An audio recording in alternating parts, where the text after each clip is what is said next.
This blows my mind. There are jobs out there that you would never imagine people would do. I know, and I'm going to introduce you to a friend of ours that goes in and she can make a dramatic paint change on just your fireplace or a small little half bathroom.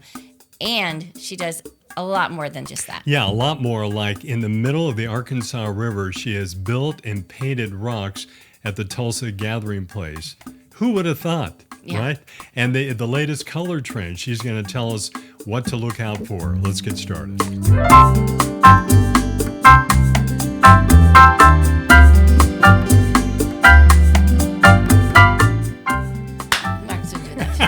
been doing that lately. I like doing that. To get me to pay attention. Yeah, okay. Yeah.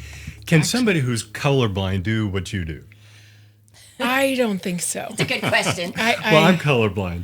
That's why I ask. Okay. Yeah. I would think it would be kind of hard to do that if you're colorblind, because I really see color, and I try and bounce color around the house and, have a cohesive look around the whole house. I have no idea what that would be like, because to me, a lot of colors look the same. Right. They just kind of... He has to ask me about socks and shoes, and like even a brown shoe or a black shoe. Wow. It's true. Remember the time that I wore, when we lived in Vegas, a black and a brown... I had to go bring you shoes. Right. All the way down to the strip. I wore it to work. Oh, my gosh. I did. Okay. We were talking with Carolyn Finch, and the reason I mentioned about colorblind colors, Carolyn is a colorist.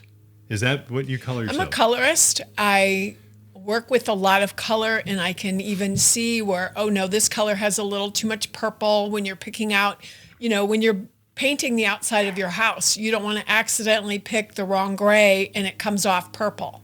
And when you do a little swatch and you go, oh, I like that color, and then you do the whole house and you go, oh my gosh, our house is purple. Yeah. So it helps to have an extra eye on something and say, no, there's too much pink in that.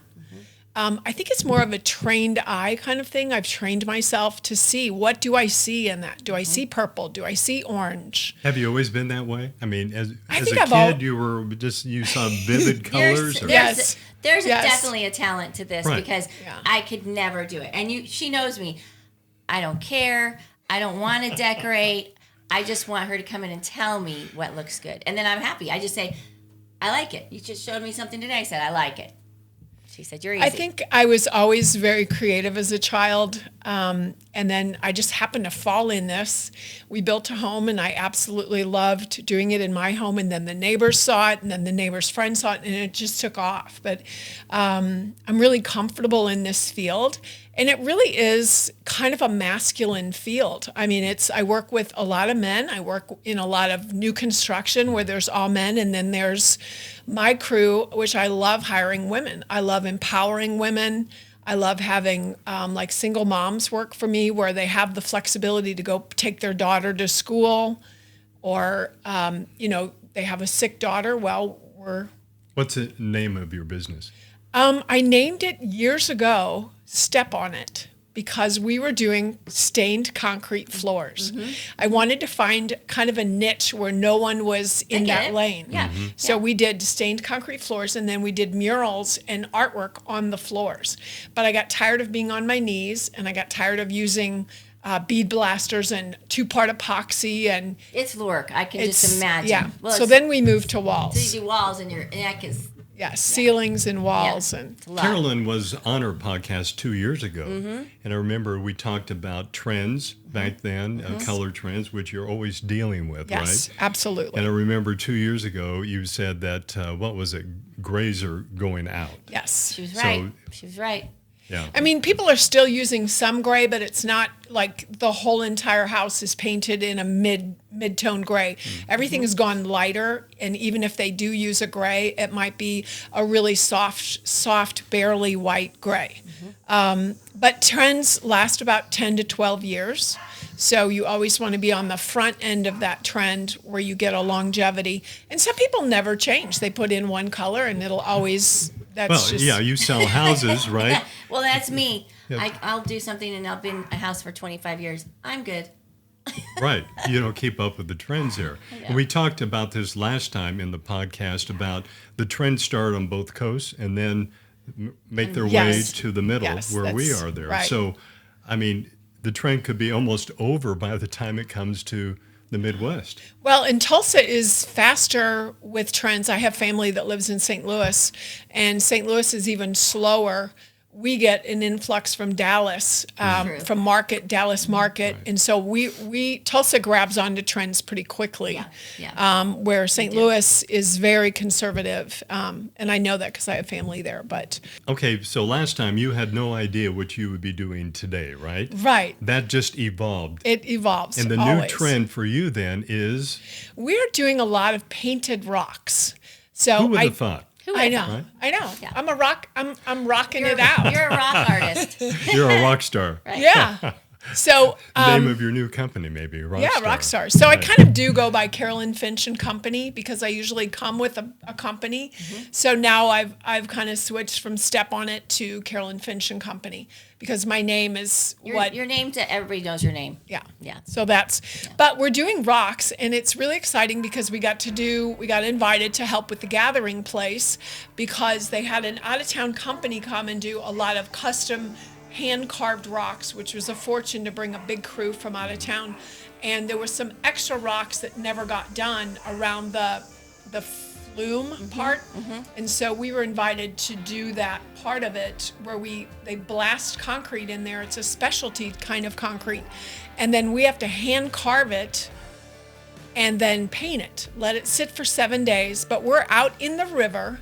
They're blasting You're in the Arkansas River. I'm in the Arkansas River. We put scaffolding and ladders in the river. They let the water go down. So we're in the river hanging off the edge of all these rocks, carving. Wow. And it was August, which, we wanted it to happen more like April or May or June, but, it didn't evolve until August, which it's 106 degrees so hot. and we're on rocks. So we would get up at, 1 o'clock in the morning and be down by the river at 2. And there would be lights set up in this concrete. And the concrete gal, her name is Cheyenne, and it was just fun to work around women. It just was fascinating, but to see women in business, and I think that's Neat. what's exciting for me. You have more that you're going to be doing soon. Yes, they want to add more rocks onto the gathering place. This is the kayak flume. You can see it when you cross over the pedestrian bridge. Look down there and look at those rocks. My initials are carved in one of the rocks for my grandchildren to maybe find. But So do you also paint the rocks? We talked beforehand, so I know the answer here. You paint the rocks of a house, the facade of a house as well. Yes. Okay, there it is. It's really soft and beautiful. And so there are times where maybe someone doesn't want the rocks. Maybe they're too dark. We did a house recently where the client picked out the wrong rock. we wanted to get as much done to the front before rain comes this weekend. And they ended up not liking it. The whole house has been rocked, very multi-million-dollar home, and it was too busy.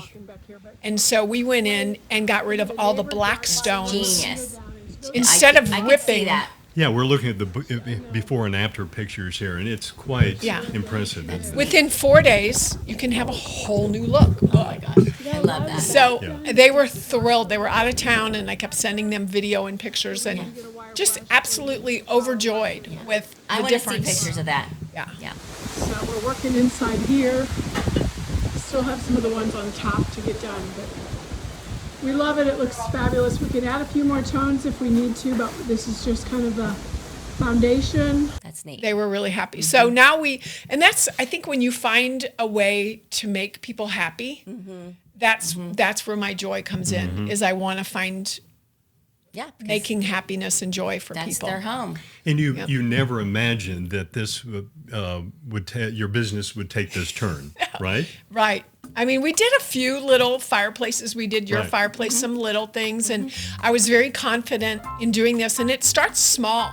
When you create something, it starts kind of small. There was a fireplace, a cast stone, and one stone where they build this whole fireplace. One stone was over etched and didn't quite match the other stones. Yeah. And they're wanting to rip out this whole $100,000 fireplace. That's what I was going to say. You can totally help them save money Yes. by doing that. Yes. That's gold. And then sometimes you don't want to just paint it. Like you see stone and rock and brick that's just painted, but then it doesn't look natural. Right. Right. So we make it look authentically real. Right. Well, just like the gathering place. Right. Yeah. Looks real. Yeah, you couldn't tell the difference. And maybe those rocks have been there for hundreds of years. Right, because they came in the concrete and they carved them, and then you painted them. And we had to match the other. We had to match the other colors of the other rocks to have it natural.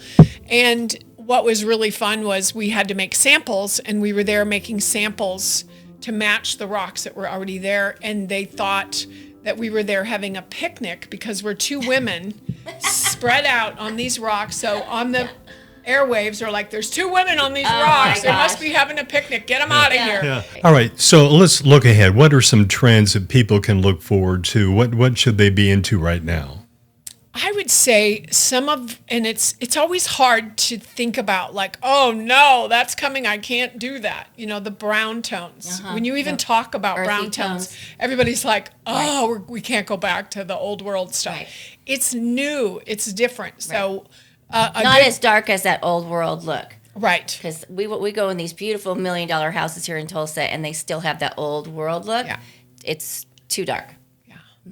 So they're doing a lot of like ivory, black, and this color called whiskey or cognac. And there's always new buzzwords to some of the names. You know, we want this whiskey color, which is like a cognac, butterscotchy color. That's really, they're adding some earth tones, even like a deep, deep, deep green. Is a good accent color. For a long time, everybody used gray and blue, that indigo blue. Right. Everybody did blue. Now I feel like that's being kind of oversaturated. We still have some people that like a little bit of blue. Blue's a safe color for most people. Blue's a happy color. It is. Well, this color in my room here, my studio, will that come back in? Yes. Oh, yeah. What color is that? I have no idea. Yeah, he picked it out. Is it He like painted a it as his charcoal color. gray? It's or kind of what a charcoal gray, but with your Really? lighting, it looks a little bit blue. Right. Mark, Yeah. here, Carolyn, grab that one. I want to show these examples. So I make a lot of my own tools, and this is one of our most popular. This is called a striation, where we take it vertically, or you can go horizontal. Yeah. It looks like wallpaper. It's amazing. It's really durable. It's scrubbable. You could take an SOS pad to this and scrub it. It's great for bathrooms, pool bath. It's beautiful for a master bedroom. It's shiny. So we use a combination of a chalky suede, which fills in any imperfections. If you have a little nail pop, it'll just cover it. That's great. Hides a lot of imperfections. And then I do a pearl glaze over it with one of the tools that I made. This is another one, which is a new one. This is also a new tool. I love this one. This is neat. The boards get a little dinged up in my car, but we did this recently for it looks like client. leather. Yeah. And that's paint. It's paint. Yes, but so it if has. you get sick of Right. it, you can just paint over it. Yeah. So this has a little bit of a hashtag design over it. We call that a hashtag. I Beautiful. love that. So, and then we're doing a lot of grass. This is really interesting. This Grass looks like cloth. Grass cloth. Remember And the grass old cloth grass wallpaper? is so expensive. Yeah, I mean, you it can is. spend $6,000. And you can't get it off ever. And the seams can buckle and warp, and so this is really Yeah, it feels like it too. durable. Yep. And you can do any color. Yeah. So that takes neat. a special brush to put that on like Well, that? No, Or to- it's a brush, and then Right. those rugs that you see at Lowe's that are green with the little daisy on it. Right. Yes. We bought one of those and cut it up into squares and used that to drag across. Who would have thought, right? My partner Allie came up with this. She goes, Really? "Let's use this rug." It's a great idea. Right. So we were using little whisk brooms, but they get kind of clogged. So we tried. We just Right. we like dig through the kitchen and what tools can we find? Neat. And I love it. so that was from the little rug at Lowe's. Gosh, I love it. It's fun. One thing I've learned about you're very creative. Thank you. Extreme. To think of things I've like been to that. your house. Did you come that day we went to the house? I don't think so. Oh my gosh, the Yeah. house is beautiful. Right. Very creative. I like every color. single room. Are you always trying out new things at your house? Always. Always. And you try it and you go, always. I didn't like that. Let's Yeah. try something else. That's where I experiment at my house first. I never let clients be a guinea pig. Right. So I try at my house first. We kind of get our feet wet. And then I do maybe a spec house. Maybe a builder will say, hey, I've got this little spec house. and I'll say I have a new technique I want to try, maybe in a niche. But I've learned from experience, don't go in a $4 million home and try a new finish. Right. It's just work smarter, not harder. Carolyn is so well known here in Tulsa that as a realtor, I can go in a house and see something on the wall and say, Carolyn Finch did this wall. Are you a good dog trainer as well to get the dog to quit barking? No. We're doing this podcast and we've got people working on the lawn People and the that dog we is didn't even barking, ask so you somebody to probably do our hear yard what's today, going but on they're in the doing our yard background. today. So I'm not even hearing any of it. yeah, I'm just, yeah. That's great. Well, you've got a lot going on. I do. And I'm trying to pace myself. I turned 66 this year. Yeah. So I'm still climbing scaffolding and way up high. Gosh. And, So if you see a woman high on a scaffold, don't yell at her. Say, get down. No, It could be it's Carolyn. Carolyn. Right? don't come up and shake the scaffolding. Don't do that. Good. We'll look forward to seeing the new addition at the Gathering Place in the water. We go there a More lot rocks with our there. grandkids. So Walk across the pedestrian bridge and look down. Look It's down. so beautiful. we'll see your initials. They're carved in there. I love it. All right. Thanks, Carolyn. You're welcome.